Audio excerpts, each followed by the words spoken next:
Like, what would you tell them? Will you tell them just do it, don't fear it, admit it, don't deny it? Like, what wisdom or knowledge will you give another Matt Porter that's coming up behind you that's having those same issues that you went through?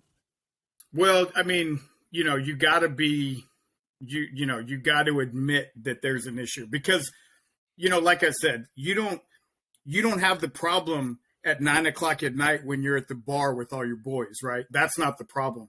The problem is at 2:30 in the morning when you're wasted at your house by yourself and all your friends are gone, and you get up in the morning and you quit your job because you're hungover. You know what I mean? That's what I did, right? My friends, they dropped out of high school. They all had good jobs.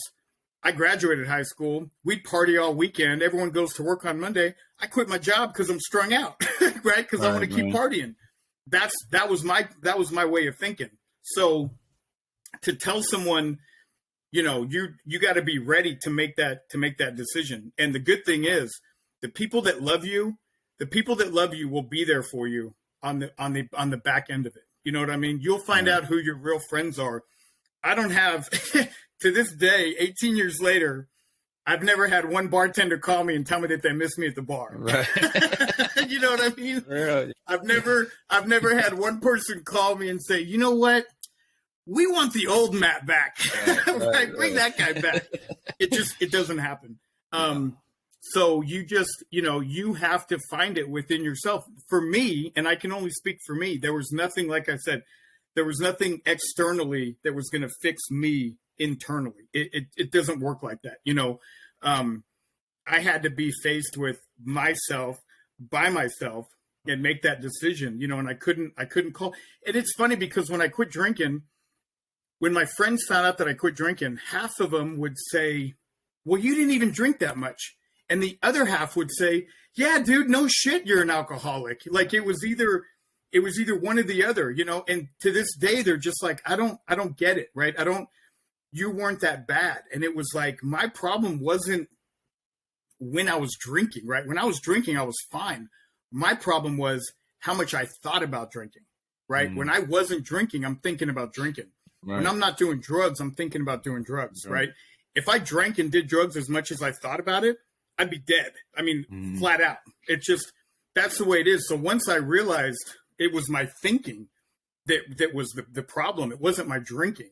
And people, I think Alec Baldwin said, I don't go to AA meetings for my drinking. I go to AA meetings for my thinking, right? That made sense because it's my thinking that gets me. I can walk into a bar and have a conversation with everyone sitting at the bar without even saying a word, right? Because you walk in there and you already have these preconceived notions about what that person is or what they think of you. And you have conversations with all these people in your head and you just sit there by yourself, right? At 3 o'clock in the afternoon and be like, man, that guy must be an alcoholic because he's at the bar at 3 o'clock. Right. While you're ordering another beer at 3 o'clock in the afternoon, same thing. Yeah. But what I would tell someone is, you just have to come to that place where, you can't do it by yourself. And it doesn't have to be God, right? It's got to be something outside of yourself has to get you through this. And for me, it was God and it was Alcoholics Anonymous. And I can't, I'm not here to say Alcoholics Anonymous is the only way, but for me, I couldn't afford rehab. The Air Force didn't offer anything. I couldn't go into a program because I was trying to live on my own. I had my own apartment. I can't, you can't just up and go into some 28-day program. So for me, it was AA. It was showing up.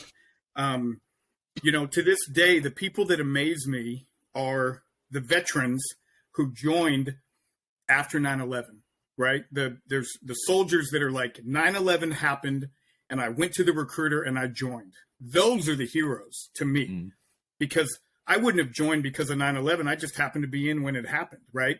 But those people that went in and joined after 9/11, those are the people that we should be thanking for their service, right? That's a big deal to me. It blows my mind. The other thing are people that got sober in the middle of COVID. That's to be isolated like that and to be able to stop drinking without meetings, right? Zoom meetings, whatever.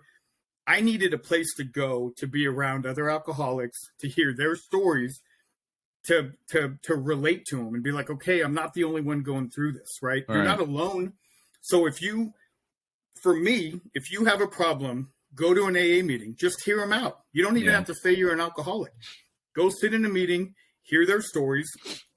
You might walk out of there and be like, you know what? I don't have a problem, which you might, but 5 years later, you might be in a meeting and be like, oh shit, here we are again. And I might have a drinking problem, but you relate to those people. You're not different. Right. You find those similarities, you relate to them, and then you go to this safe place for an hour and you hear their stories, and it gives you that hope to not drink one more day.